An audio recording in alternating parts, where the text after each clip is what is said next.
જય હિન્દ વિદ્યાર્થીઓ, હું છું પાયલબેન યાજ્ઞિક ફ્રોમ સારસ્વત સ્કૂલ રાતા વાપી અને આજે આપણે રસાયણ વિજ્ઞાનનું નવું ચેપ્ટર સ્ટાર્ટ કરશું.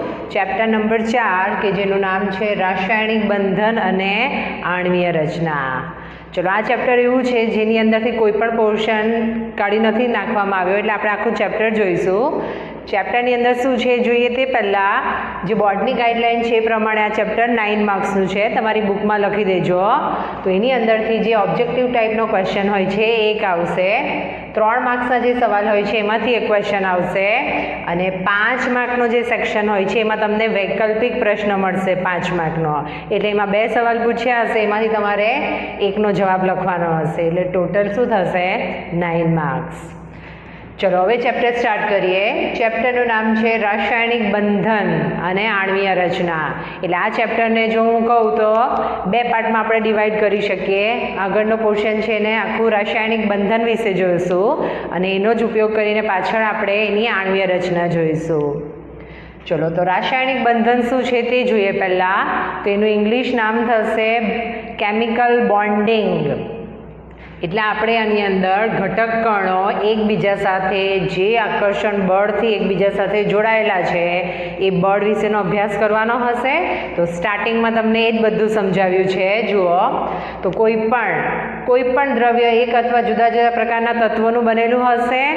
જુઓ, હવે તમને ખ્યાલ આવશે કે દરેક ચેપ્ટર જ્યાં તમે પૂરું કરો છો એવું નથી કે ચેપ્ટર ત્યાં પૂરું થયું એટલે એનું કામ પૂરું થઈ ગયું.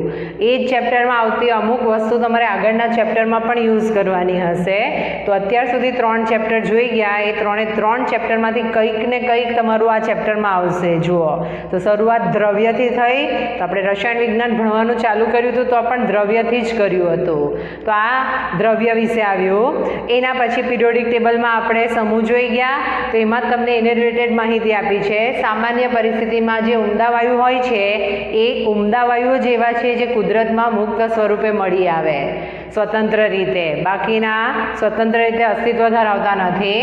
એમ છતાં જ્યારે લાક્ષણિક ગુણધર્મ, હવે વ્યાખ્યા આપી છે અણુ કોને કહેવાય, લાક્ષણિક ગુણધર્મ ધરાવતી પરમાણુના સમૂહની સ્પીસીસ તરીકે જ્યારે તે ઉદ્ભવે છે તો એ સ્પીસીસને આપણે શું કહીશું, સ્પીસીસને અથવા સમૂહને જ આપણે કહીશું અણુ. અને હવે આવે છે રાસાયણિક બંધની વ્યાખ્યા. તો ઓલરેડી ટૂંકમાં તો મેં તમને કીધું જ હતું, જુદા જુદા રાસાયણિક સ્પીસીસમાં રહેલું આકર્ષણ બળ કે જેના તેમના ઘટક કણો તરીકે કોણ હોય છે, પરમાણુ આયનો. તો એને જે જકડી રાખે છે એ આકર્ષણ બળને શું કહેવામાં આવે છે, રાસાયણિક બંધ. કેમિકલ બોન્ડિંગ, તમે નામ સાંભળ્યું જ હશે કે જ્યારે 2 ફ્રેન્ડ્સ વચ્ચે બહુ બનતું હોય તો એ બેની કેમેસ્ટ્રી બહુ ફાઇન છે એવું શબ્દ વાપરે છે. કેમેસ્ટ્રી ફાઇન છે એટલે બીજું કંઈ નહીં, બંને વચ્ચેનું બોન્ડિંગ ફાઇન છે. તો આપણે એના સંદર્ભમાં યાદ રાખશું, પણ કેમેસ્ટ્રી છે એટલે કે પરમાણુ અને આયનના સંદર્ભમાં જોઈશું. તો પરમાણુ અથવા આયનને જે આકર્ષણ બળ એકબીજા સાથે જકડી રાખે એ આકર્ષણ બળને જ શું કહીશું, રાસાયણિક બંધ. અને રાસાયણિક બંધન પણ શું છે વ્યાખ્યા તે જુઓ. તો ઘટક કણો એટલે કે પરમાણુ આયનો અણુ સાથે જાળવી રાખવા માટે જે આકર્ષણ બળની જરૂર હોય છે એને જ આપણે શું કહીશું, રાસાયણિક બંધન. તો ખ્યાલ આવી ગયો રાસાયણિક બંધન શું છે. તો સૌથી પહેલો ટોપિક આપણે સ્ટાર્ટ કરીએ, ટોપિક નંબર 4.1 કે જે છે રાસાયણિક બંધન અંગે ક્રોસેલ અને લુઈસનો અભિગમ. ઇન્ડિવિજ્યુઅલ આપણે જોઈએ છે. તો સૌથી પહેલાં જે લુઈસ નામના સાયન્ટિસ્ટ હતા એમણે સંયોજકતા કક્ષકમાં આવેલા ઇલેક્ટ્રોન, સંયોજકતા કક્ષકમાં જે ઇલેક્ટ્રોન આવેલા હોય એને સંયોજકતા ઇલેક્ટ્રોન કહેવાય. તો એના વિશેની સમજૂતી આપી કે તે ઉમદા વાયુઓની નિષ્ક્રિયતા પર આધારિત હતી. પિરિયોડિક ટેબલમાં મેં તમને ઓક્સિડેશન આંક સમજાવ્યા છે. 17મા સમૂહનો -1 કેમ છે, કારણ કે એને 7 આપી દેવા કરતાં 1 લેવો વધારે ઇઝી છે, -1, અને ઉમદા વાયુ જેવી ઇલેક્ટ્રોન રચના પ્રાપ્ત કરે. તો અહીં પણ લુઈસ નામના જે સાયન્ટિસ્ટ છે એમણે ઉમદા વાયુની નિષ્ક્રિયતા પર આધારિત જ માહિતી આપી હતી. અને આ શબ્દ હાઇલાઇટ કરજો, લુઈસ નામના સાયન્ટિસ્ટે પરમાણુને ધનભાર ધરાવતો કર્નલ એટલે શું કહેવાય તે જુઓ. તો તમે આ ટાઈપની આકૃતિ જોઈ જ ગયા છો. તો કર્નલ એટલે બીજું કંઈ નહીં, કેન્દ્રનો ધન વીજભાર સહિતનો સંયોજકતા કક્ષક સિવાયનો ભાગ, એટલે સૌથી બહારની કક્ષક સિવાયનો જે ધન વીજભારિત ધરાવતો જે પાર્ટ છે એને જ કહેવામાં આવે છે પરમાણુ કર્નલ. અને જે પણ બોન્ડિંગ થશે, મૂવમેન્ટ થશે, એ અંદરના ઇલેક્ટ્રોન તો આકર્ષણથી જકડાયેલા રહે, એટલે જે પણ મૂવમેન્ટ થશે એ જે સંયોજકતા કક્ષકમાં આવેલા જે ઇલેક્ટ્રોન છે એના દ્વારા મૂવમેન્ટ થશે. એટલે સ્થિરતા પ્રાપ્ત કરવા માટે ઇલેક્ટ્રોન ઉમેરાય અથવા ઇલેક્ટ્રોન દૂર થાય, એ બધી સૌથી બહારની કક્ષકની અંદર મૂવમેન્ટ થશે. તો એ જ તમને લખીને આપ્યું છે, જુઓ. લુઈસે પરમાણુને ધનભાર ધરાવતો કર્નલ શું છે તેની વ્યાખ્યા આપી છે. કેન્દ્ર તેમજ તેની અંદર તરફ ગોઠવાયેલા ઇલેક્ટ્રોન તરીકે ગણીને દર્શાવ્યું કે બાહ્ય કોષમાં મહત્તમ, હવે તમે આગળથી ભણતા જ આવ્યા છો, અષ્ટક, આપણે જે પણ પિરિયોડિક ટેબલ જોઈ ગયા એની અંદર જે પણ ઓક્સિડેશન આગ લાવ્યા, નિષ્ક્રિય વાયુના જેવી ઇલેક્ટ્રોન રચના પ્રાપ્ત કરે એના આધારે લાવ્યા. તો હવે ક્લિયર થયું ત્યાં કેમ 8 ઇલેક્ટ્રોન જ લીધું હતું. તો કોષમાં મહત્તમ 8 ઇલેક્ટ્રોન સમાવી શકે એવું કીધું. અને આ 8 ઇલેક્ટ્રોન સમઘનના 8 ખૂણા ઉપર ગોઠવાયેલા હોય. અને એમણે દર્શાવ્યું કે પરમાણુનો જથ્થો જ્યારે રાસાયણિક બંધથી જોડાયેલો હોય ત્યારે સ્થાયી અષ્ટક રચના પ્રાપ્ત કરે, અને એ જ આપણે ઇલેક્ટ્રોન રચનામાં બતાવ્યું છે. તો એ સ્થાયી ઇલેક્ટ્રોનીય ગોઠવણીની રજૂઆત કરે. ચલો હું તમને એક ઉદાહરણ દ્વારા દર્શાવું છું કે કેવી રીતે પરમાણુમાં મેક્સિમમ સ્થિરતા પ્રાપ્ત થાય. તો સિમ્પલ તમને આયનિક ઉદાહરણ ખબર છે, એને દાખલા તરીકે લઈ લઈએ NaCl. તો આપણને ખબર છે Na ઉપર +1 હોય છે, Clના ઉપર -1. કેમ એવું થાય છે તે જુઓ. તો સોડિયમ Z બરાબર 11 છે, એટલે એની ઇલેક્ટ્રોન રચના શું થાય? Neon 3s1. અને જે ક્લોરીન છે એનો Z બરાબર 17 છે, એટલે એની ટૂંકી ઇલેક્ટ્રોન રચના શું થાય? Argon 3s2 3p5. ચલો, તો કોઈ પણ પરમાણુ સ્થિર ક્યારે થાય? નિષ્ક્રિય વાયુ જેવી ઇલેક્ટ્રોન રચના પ્રાપ્ત કરે તો થાય. એટલે કે જે કોષ છે એની અંદર 8 ઇલેક્ટ્રોન બાહ્ય કોષમાં હોય છે. તો અહીંયા ગાડી સોડિયમ પાસે 1 ઇલેક્ટ્રોન વધારે છે, તો 7 લેવા ઇઝી હોય છે કે 1 આપી દેવો. તો સોડિયમ શું કરશે? 1 ઇલેક્ટ્રોનની ભાગીદાર 1 ઇલેક્ટ્રોન ગુમાવે, એટલે સોડિયમમાંથી 1 ઇલેક્ટ્રોન દૂર થાય અને શું બને? Na+1. અને Cl ને 1 ખૂટે છે, તો એ જ Cl જે છે 1 ઇલેક્ટ્રોન મેળવે છે અને શું બને? Cl-. તો આ રીતે Na અને Cl ની અંદર શું હોય છે? સ્થિરતા પ્રાપ્ત હોય છે. એટલે સોડિયમના જે છે અને ક્લોરીનના બંધ વચ્ચે આ સહિયારું ઇલેક્ટ્રોન છે, એટલે બંનેના ઇલેક્ટ્રોન કહેવાય. તો એ લુઈસ બિંદુ નિરૂપણમાં આપણે વધારે ડિટેલમાં જોઈશું. તો ખ્યાલ આવી ગયો શું છે લુઈસના નિયમનો સ્ટેટમેન્ટનું રીઝન. ચલો, આ તમારી નોટમાં લખવાનું છે અથવા સ્ક્રીનશોટ લઈ લો. ચલો, હવે આપણે જોઈશું લુઈસ સંજ્ઞા શું છે અને એનું નિરૂપણ કેવી રીતે થાય. તો મેં તમને આગળ પરમાણુ કર્નલ અને સંયોજકતા કક્ષકના ઇલેક્ટ્રોન શું છે તે સમજાવ્યું. એ જ વસ્તુ પાછી લખીને આપી છે. લુઈસની રચનામાં માત્ર બાહ્યકોષના ઇલેક્ટ્રોન જ રાસાયણિક સંયોગીકરણમાં ભાગ લે, અને એ ઇલેક્ટ્રોનને આપણે શું કહેતા હતા? સંયોજકતા ઇલેક્ટ્રોન. સંયોજકતા કક્ષકમાં આવેલા ઇલેક્ટ્રોન સંયોજકતા ઇલેક્ટ્રોન, એટલે સૌથી બહારની કક્ષકમાં આવેલા ઇલેક્ટ્રોન. તો કેમ એ જ ભાગ લે છે, અંદરના ઇલેક્ટ્રોન ભાગ નથી લેતા?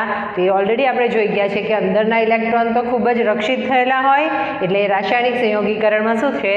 ભાગ લેતા નથી.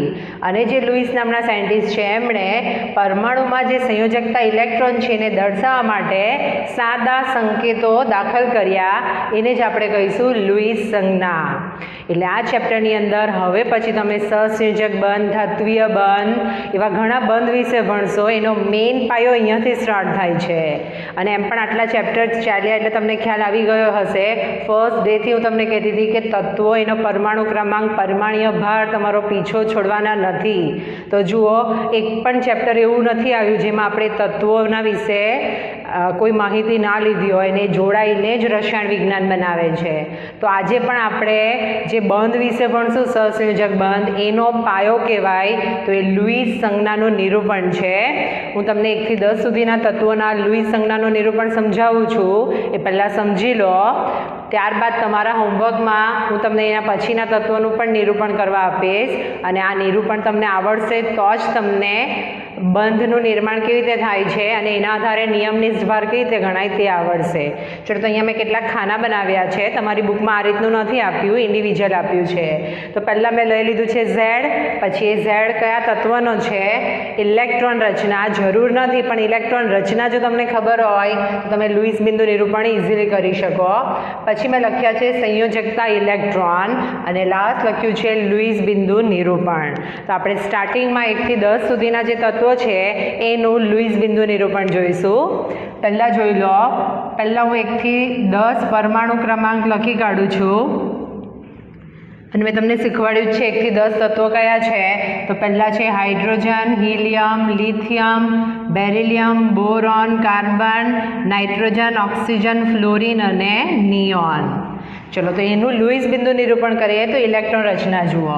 તો એક પરમાણુ ક્રમાંક છે એટલે 1s ની અંદર એક ઇલેક્ટ્રોન આવેલો છે, તો એ જ એની સંયોજકતા કક્ષક કહેવાય. એટલે સંયોજકતા ઇલેક્ટ્રોન કેટલા આવ્યા કહેવાય? 1 આવ્યા.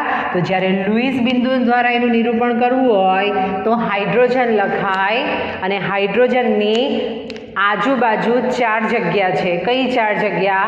ઉપર, નીચે, ડાબી બાજુ, જમણી બાજુ. જ્યાં નિરૂપણ કરવું હોય ત્યાં કરી શકાય. તો આપણે એક જ ઇલેક્ટ્રોન બતાવવાનો છે, તો હું અહીંયા ડાબી બાજુ બતાવું છું.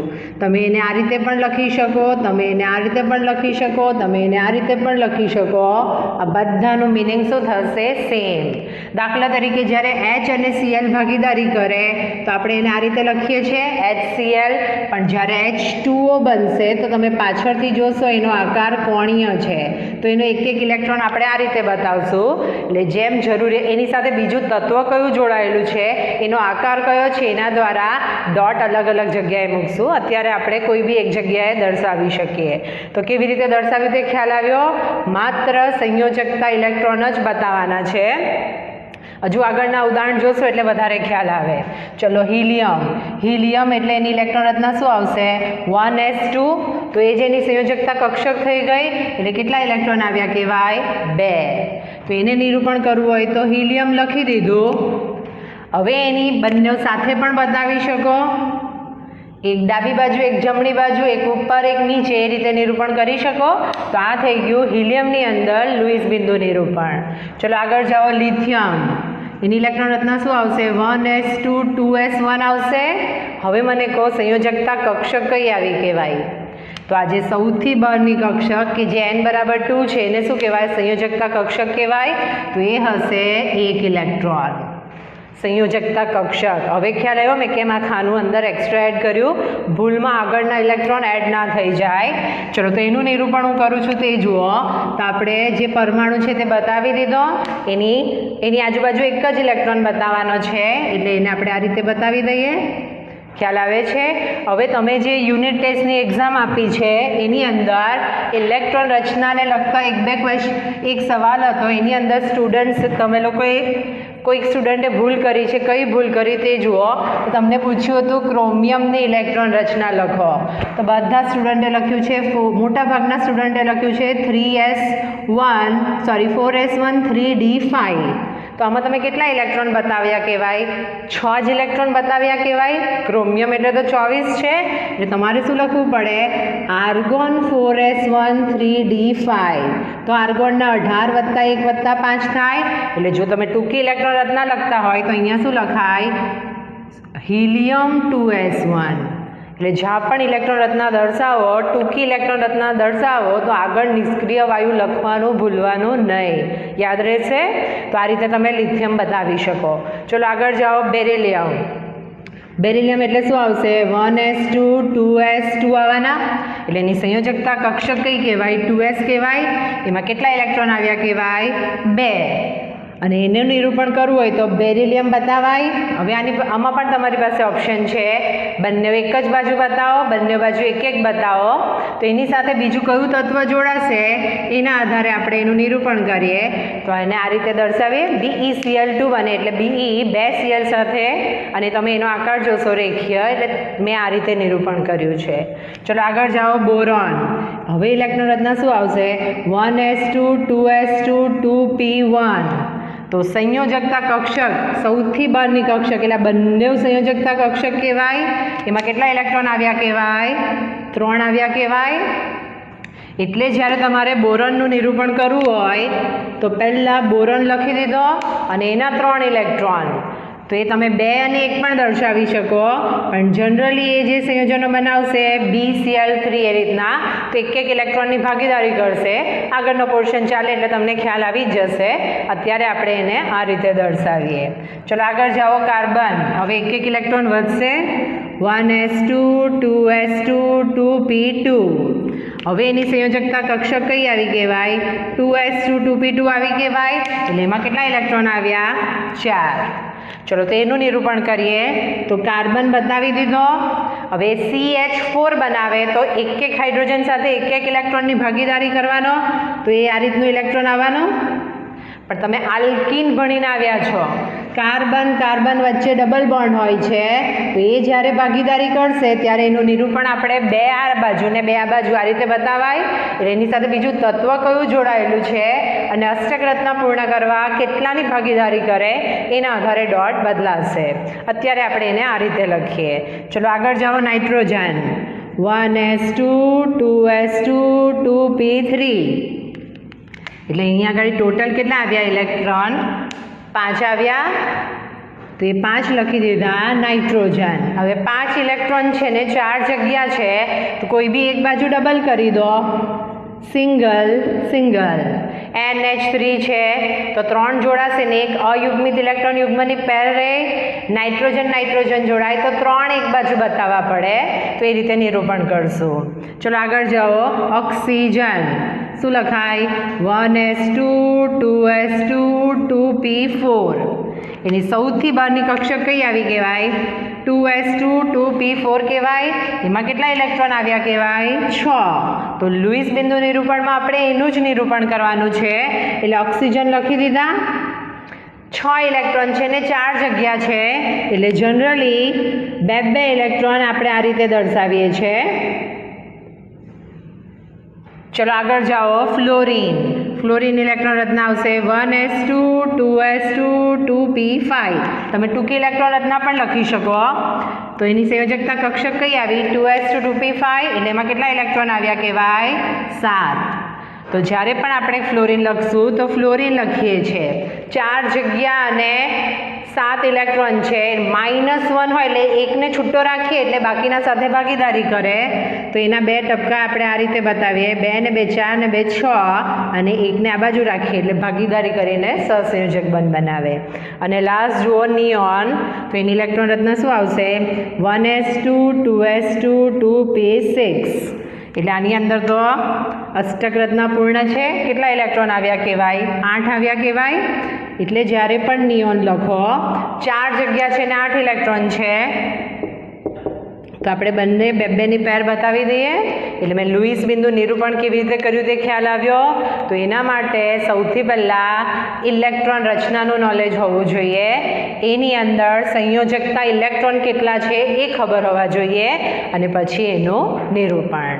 તો મેં તમને 1 થી 10 સુધીના કરાવ્યા છે. તો હોમવર્કમાં તમારે 11 થી 20 સુધીના તત્વનું આ જ ટાઈપનું ટેબલ બનાવવાનું અને એની આજુબાજુ લુઈસ બિંદુ નિરૂપણ બતાવવાનું છે. ચલો હવે આ તમારી નોટમાં લખવાનું છે અથવા સ્ક્રીનશોટ લઈ લો. ચલો નેક્સ્ટ આપણે જોઈએ ક્રોસેલે રાસાયણિક બંધન માટે શું માહિતી આપી. તો હવે આપણે રાસાયણિક બંધન માટેના ક્રોસેલની જે જાણકારી છે એ આ પ્રમાણે છે.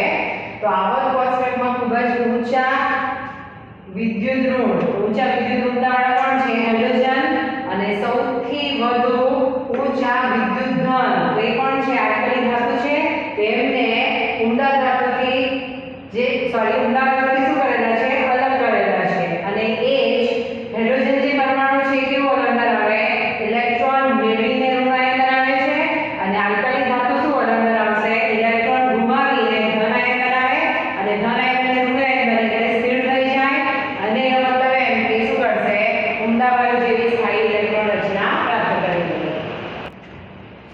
ઉદાહરણ દ્વારા જોઈએ. દાખલા તરીકે NaCl, તો આની અંદર Cl છે હેલોજન છે અને સોડિયમ છે આલ્કલી ધાતુ છે, તો હેલોજન એક ઇલેક્ટ્રોન મેળવશે અને સોડિયમ એક ઇલેક્ટ્રોન ગુમાવશે અને શું કરશે?